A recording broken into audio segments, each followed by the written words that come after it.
All right, everybody. It is Wednesday, August 23rd. It's going to be a very long day here at Mo News. We'll tell you about that in a second. You're listening to our podcast. It's Moshe Manunu. And I am Jill Wagner. This is the place where we bring you just the facts. And we read all the news and read between the lines so you don't have to. Okay, Moshe, tonight is basically your Super Bowl. It is the first Republican presidential debate. Are you ready? Yeah, I actually think a more apt sports comparison is March Madness, because we're going to have a number of these debates. They're going to be going on for months. So this is the beginning of the action, a reset button. I think everyone in the Mo News community can imagine I'm doing the Rocky Balboa get ready sequence. I drank a glass of raw eggs. I'm running. I'm chasing after chickens. I'm running up the steps. I'm getting ready. I'm ready for battle between 9 and 11 p.m. tonight. I'm picturing you with just like 7 Gatorades lined up next to each other, and like Alex, get me another one. Except that she's 8 months pregnant. Yeah, nearing on 9 months, and you know us well enough by now. We're not drinking Gatorade in our house with that artificial sugar, Jill. Something much healthier, like a watermelon, ginger infused. Something like that. Yes. All right, let's get to it. Tonight's the night. We've got your full Republican debate preview. Who are the 8 candidates on stage, and what do they need to do to break through? In some education news, a school bus driver shortage has created a transportation crisis as the school year kicks off. Overseas, a happy ending in Pakistan after a group of students got stuck in a cable car zipline hundreds of feet in the air for hours. And a summit overseas shows how China's and Russia's clout is growing in Africa. What does that mean, though, for the U.S. and Europe? We'll do a little dollar competitor fact check for you today. Speaking of dollars, the Biden administration officially launches the new income-driven student loan repayment plan. Macy's looks to reinvent itself for younger shoppers. Will it work? And remember the disaster that was the Fyre Festival? We're talking FEMA tents and cheese sandwiches? Well, somehow, Billy McFarland is at it again with Fyre Festival 2. You have to appreciate his persistence. Plus, Moshe is on this day in history. The history behind the term Stockholm Syndrome on this day in history, Jill. Okay, it's finally here. The first GOP presidential debate tonight at 9 p.m. Eastern Time in Milwaukee. Fox News hosts Bret Baier and Martha MacCallum will moderate. The debate will air on Fox News, Fox Business Network, Fox's website, and other streaming and digital platforms. 8 candidates will be on stage, notably absent the Republican frontrunner, former President Donald Trump. He wrote on Truth Social this week, quote, "The public knows who I am and what a successful presidency I had." And then in all caps, "I will therefore not be doing the debates!" Exclamation point. Trump reportedly already taped an interview with Tucker Carlson that is expected to run on Twitter or X at the same time as the debate. But we do want to take a look at who will be on stage tonight. We've got Florida Governor Ron DeSantis, Senator Tim Scott of South Carolina, former South Carolina Governor Nikki Haley, entrepreneur Vivek Ramaswamy, former Vice President Mike Pence, former New Jersey Governor Chris Christie, North Dakota Governor Doug Burgum, and former Arkansas Governor Asa Hutchinson. All right, so the JV debate, Jill, as some people are calling it, because the varsity player who is far ahead of everybody else ain't partaking.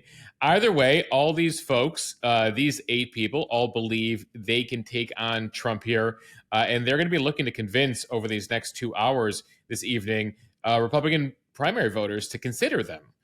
Especially with polls showing somewhere between 30 to 60% of Republican primary voters saying they're still with the former president and they want to give him another shot.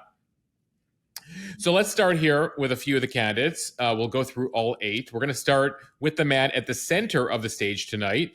They're actually placed on the platform based on their polling. So closer to the center, you have higher polls. The people at the ends, the lowest polling. So Ron DeSantis at the center with Trump gone. This will be probably the most important event for the former Florida governor. He has trailed Trump in early state polling. Actually, his numbers have been going down since he first got in the race in May. He's had a reset in his campaign. He fired more than a third of his staff after a sluggish start. He's repeatedly referred to this debate as a flashpoint in the race. This is the time when he believes people will start paying attention, and he hopes those paying attention will come over to his side. He is running to the right of Trump, so look out for him not to be too critical of the former president. He needs those Trump people to be converted over to his side, since he's not really running in the middle or towards the left side of the Republican Party. Incidentally, we've talked on this podcast about his pre-debate memo saying he's going to go after Vivek Ramaswamy, who we'll talk about in a second. He wants to keep other folks that are sort of nipping at his heels down. And so you'll see him probably go after Vivek there. He wants to damage him so he doesn't move up in the polls any further. And by the way, DeSantis has some power players supporting him in this prep. He has a guy named Brett O'Donnell. He's a veteran Republican debate coach. He prepped Romney back in the day, McCain, Bush, and he's been working with DeSantis. So we'll see what he's been able to accomplish tonight for DeSantis. Next up, we mentioned Ramaswamy. He's the 38-year-old millennial, the youngest person on stage tonight. Vivek Ramaswamy says he has a novel approach to tonight's debate. He has done no preparation, Jill. I don't know how that's ever worked out for you, but he believes that is his trick here. And he's known to make off-the-cuff remarks, and that has both worked out for him and also done some damage because he's had to do some explaining on some of those off-cuff remarks. A couple things to keep in mind when it comes to Ramaswamy. He has called for the U.S. to stop supporting the war in Ukraine, cut off Ukraine, let's have a relationship with Russia again. He's also talked about completely eliminating the FBI. And he's also been the one to take a lead here in terms of pardoning Donald Trump, trying to get all the other candidates to commit. If they're president, they will pardon Trump. And if all else fails for Vivek Ramaswamy, he could just break out into another performance of Eminem's Lose Yourself.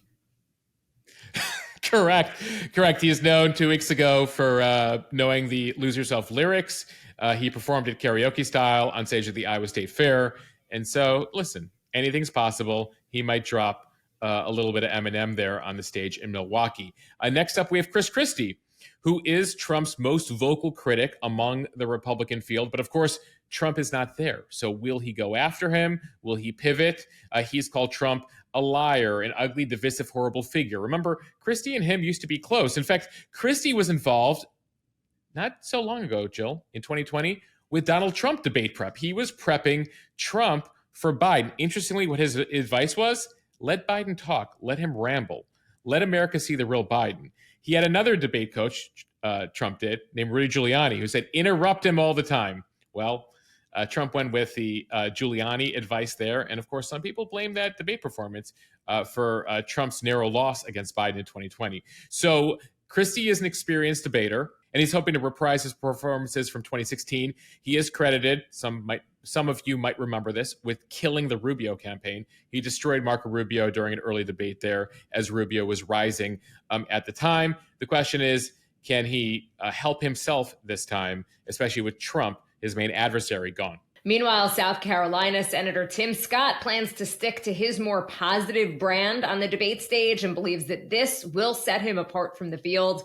He has been inching up in the polls, particularly in Iowa. He likes to portray his life as proof of the American dream. He spent more on ads than any Republican running for president. He says he plans to be the, quote, happy warrior on stage. And then there's Mike Pence. Can he convince Republican primary voters who overwhelmingly favor Donald Trump that he did the right thing on January 6th when he decided not to try to overturn the presidential election results? It's hard to ride that line. He has been going with the more traditional GOP message of a strong foreign policy, conservative social policies, including a federal abortion ban, as he tries to attract evangelical voters who still overwhelmingly support Trump. As far as prep, his campaign began team sessions on Zoom about 5 weeks ago. Yeah, can Pence bring over the Trump people who he needs? I mean, keep in mind, nearly half the party still with Trump. So someone who is as critical of Trump as he is, how does he do that? That's sort of been the challenge for Pence for a while now. All right, we have a couple more here as we run through the rest of the lineup here. Former South Carolina governor and UN ambassador Nikki Haley. She's expected to tout her foreign policy experience. That is one of her distinguishing factors. Also her experience running the state of South Carolina. She has a couple economic items to tout about her time there. She has tried to distinguish herself from her old boss, She is another former Trump administration official, but has had trouble breaking out so far. Expect to also hear from her. She's the only woman on stage, so she will likely make a point of that. All right, there's two other folks you probably haven't heard of, but they will be on stage. They barely made it across the polling threshold. They're both at 1% in the polls. You have North Dakota Governor Doug Burgum. You might know him as the guy who gave out $20 gift cards to people who would give him a $1 donation. They had to each have 40,000 plus donors. So he did this whole bargain because he's a multi-millionaire, where he was effectively giving people gift cards, $20 for $1. I know some people who took him up on that bargain. They've gotten the gift cards, Jill. They have no intention of supporting Doug Burgum. They just wanted the free money. The reason why he's so rich, he's a tech entrepreneur. He sold his business to Microsoft a few years ago before becoming governor of North Dakota. He hasn't gotten much coverage, so we'll see what he has to say. And finally, on the other end of the stage, former Arkansas Governor Asa Hutchinson. He, like Christie, has been pretty critical of Trump. He says the party needs to speak the truth about the former president, and especially if he's convicted of one of these crimes, he doesn't think that Trump should be supported by people in the party. So he has that part of him, and then he's also sort of running like Pence. He's a social conservative. He believes in a federal abortion ban. And so there you have it. Those are the 8. A couple things to keep in mind tonight. We'll be doing live coverage over on the premium Instagram account. I'll be live during the whole debate. Second screen experience for all of you. You can watch the debate. You can watch me react. Maybe we'll have Jill on as a guest. I don't know. I haven't asked her yet until this podcast. Jill, you want to pop on? Of course, I'd love to. All right, so Jill will pop on at some point during the debate for her thoughts. We'll be fact checking. I'll give you a reaction. I'll give you some behind the scenes. I was involved in producing presidential debates at Fox and at CBS. We'll tell you what goes into that. So that's if you become a Mo News Premium member over at mo.news today. We'll get you in over on the Instagram account. And also for all of you, we'll include a link in bio. But we have bingo boards for you. We tried it out for the State of the Union. You liked it. We have a real one. We have a fun one, an aspirational one. And then we have a special edition third one for all of you, which I think you'll all enjoy. Jill, you've gotten a sneak peek at them. Okay, so I'm actually checking out some of the bingo boards as we speak. And I'm giggling to myself. The wish list edition is genuinely so funny.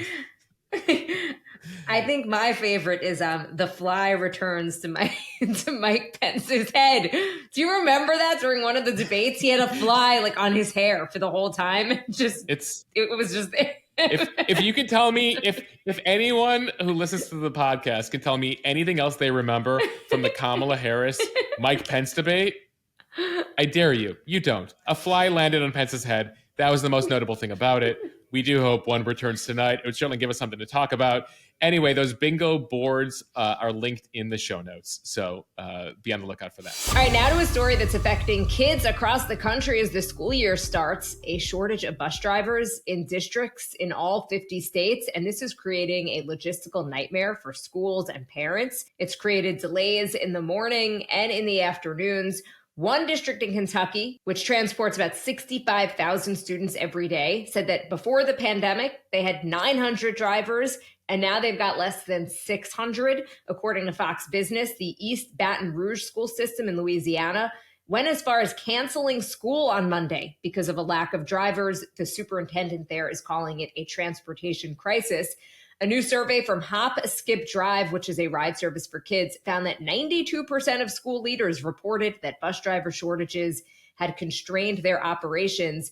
And that's up from 88% in last year's report and 78% in 2021. Yeah, 92% there. That's basically everybody. So around half the country's school children rely on school bus services. In Chicago, most routes are suspended for the upcoming school year. Across Virginia, districts there are desperate for emergency drivers. Among over 220 U.S. school leaders and staff sampled in a recent report. When it comes to the issue here, more than 220 U.S. school leaders and staff were sampled in a recent report, and they found that the primary reasons for the shortage were issues recruiting new bus drivers and drivers retiring. Other explanations include driver pay and losing drivers to the private industry.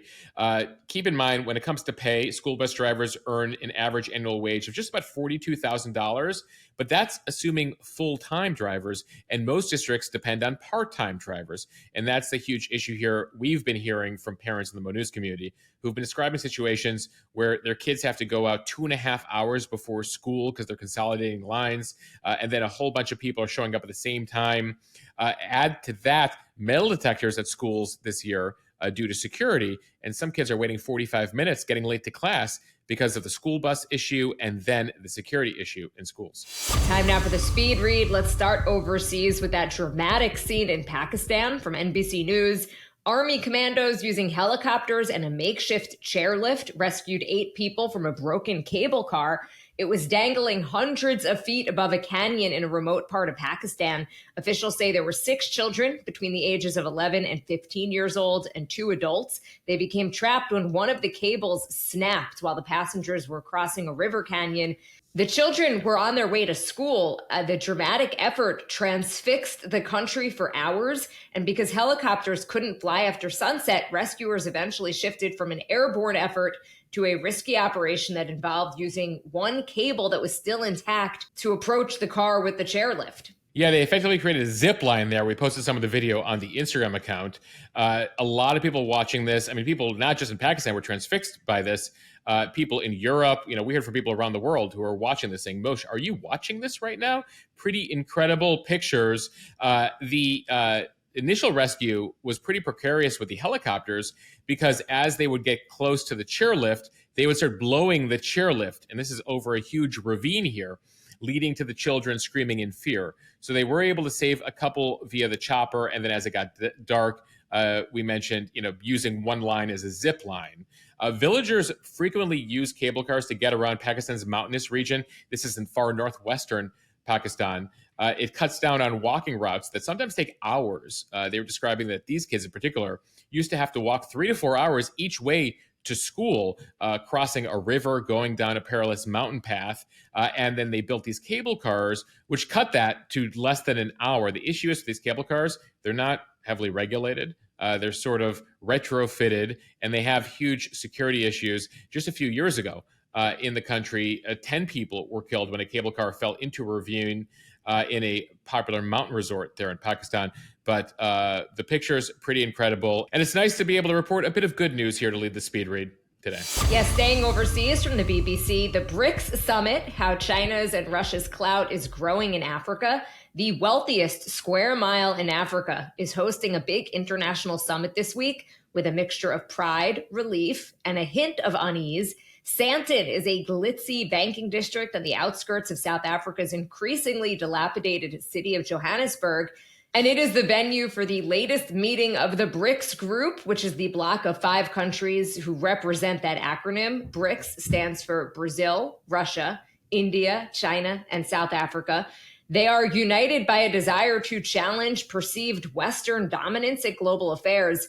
Dozens of other nations want to join. And one big question going into this was whether or not Vladimir Putin would join in person.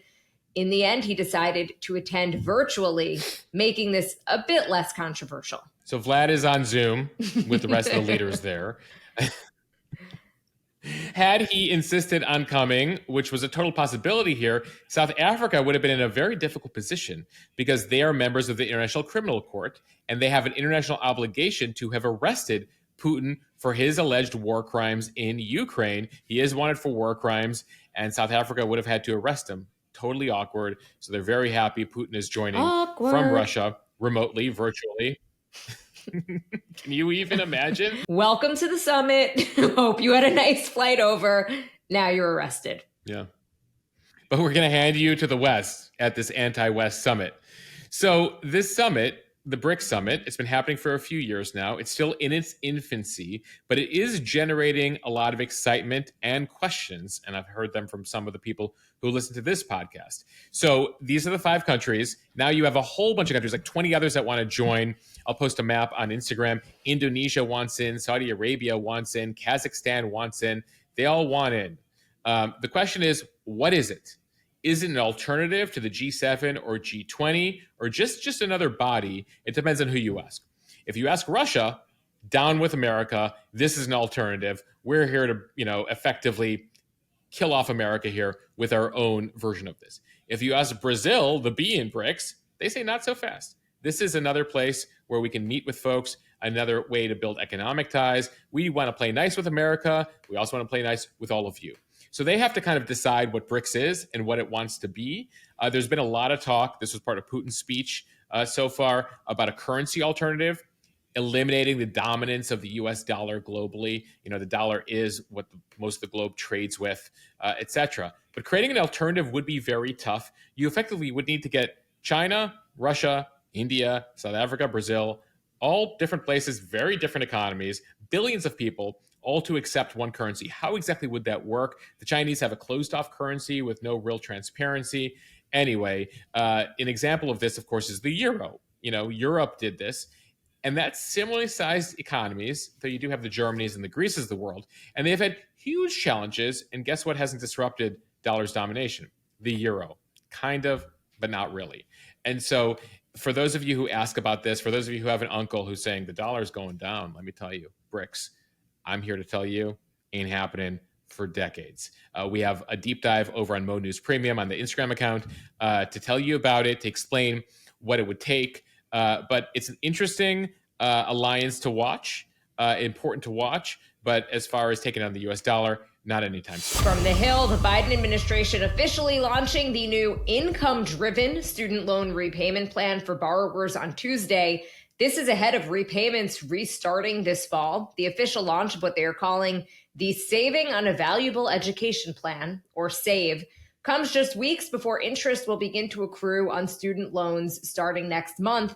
For the first time in more than 3 years, repayments will resume in October, although no financial consequences will come to borrowers if they are unable to pay for up to a year. SAVE replaces another income-driven repayment plan called Repay. Borrowers currently enrolled in that program will automatically be transferred to SAVE and will likely save more money. The plan calculates loan payments using a borrower's income and family size instead of their loan balance, and will forgive some remaining balances sooner. So some key features here, and we will include in show notes the link to figure out if you're eligible and how much you would save, are the following. So undergraduate borrowers' payments will be reduced from 10% of discretionary income to 5%.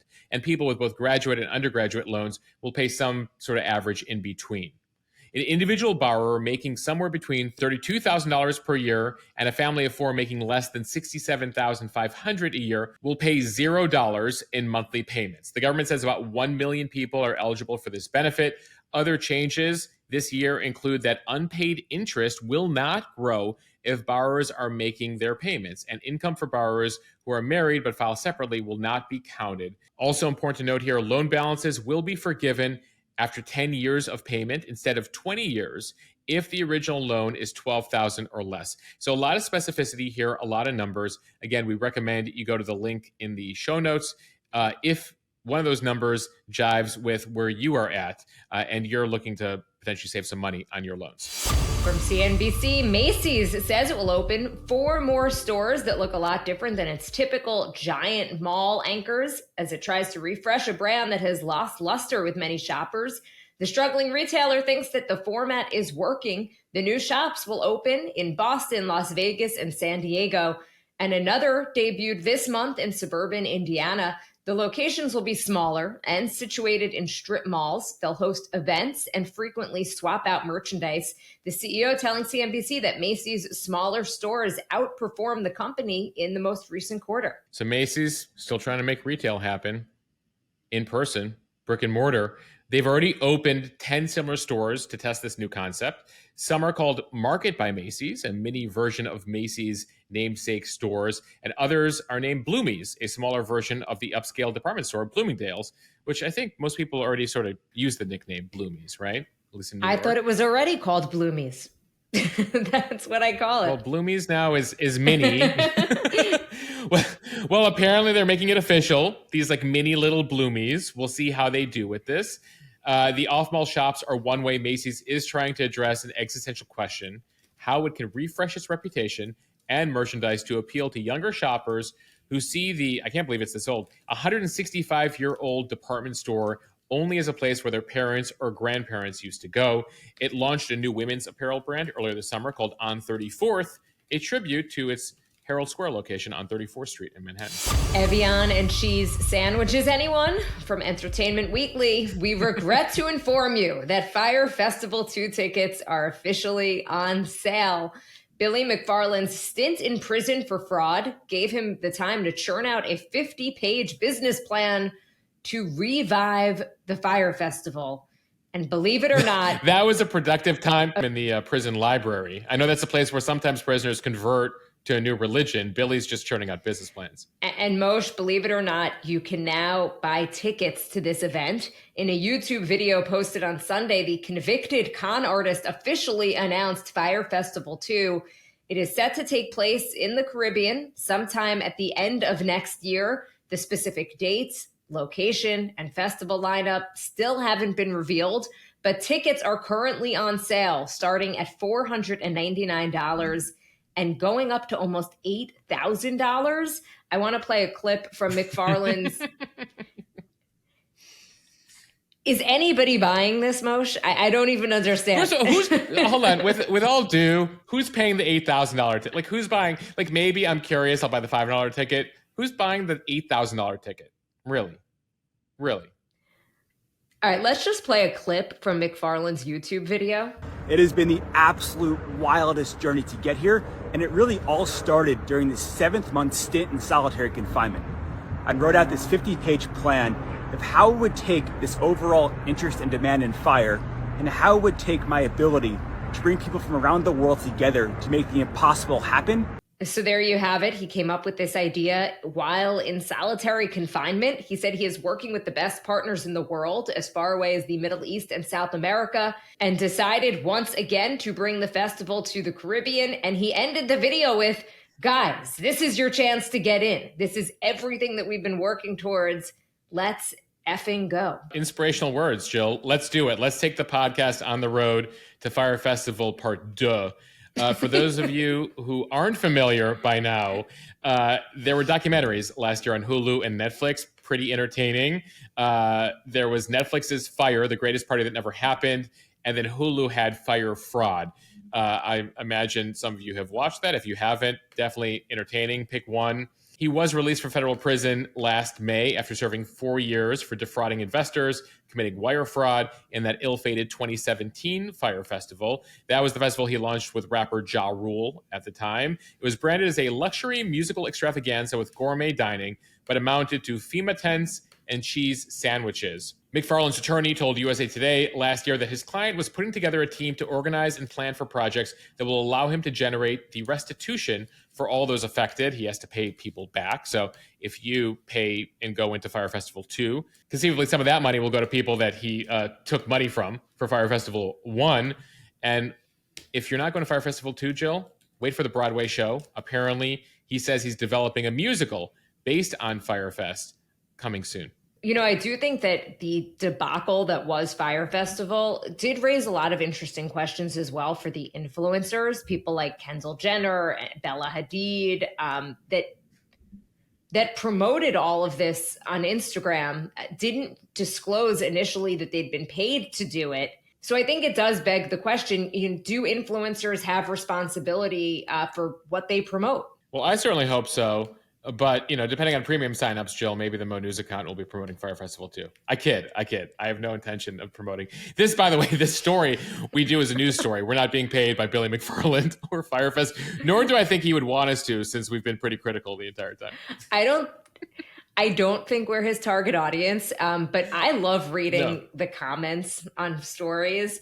And the comments on this are just brutal. People are like, I would rather take my money and just burn it with a match than give it to Billy McFarland for Fyre Festival 2. The Mo News community is far too savvy to spend a dime with Billy McFarland right now. And from People magazine, Serena Williams is a mom of two. The 41-year-old tennis icon and tech entrepreneur husband, Alexis Ohanian, have welcomed their second baby girl. Ohanian writing on Instagram, welcome Adira River Ohanian. He also opened up about feeling more confident about welcoming baby number 2. than his first go-around as a dad. So he wrote, "We're not first-time parents anymore. I feel more confident about having a newborn.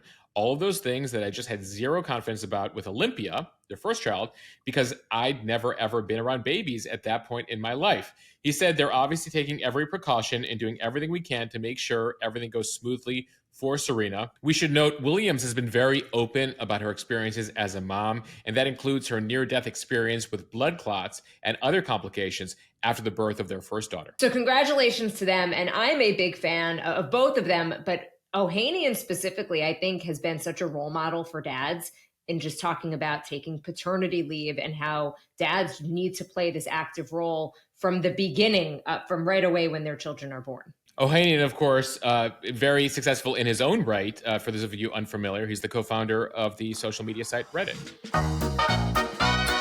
All right, now time for On This Day in History on this August 23rd. We begin in 1784, as we do. 4 counties in western North Carolina declare their independence. You probably have never heard of the state of Franklin, but it existed for 4 years. They would go independent as a country because Congress didn't accept them into the Union. As they were dealing with attacks from Native American tribes at the time, there's back and forth there. The state of Franklin would be no more, and they would rejoin the U.S. Those counties, by the way, are now part of Tennessee.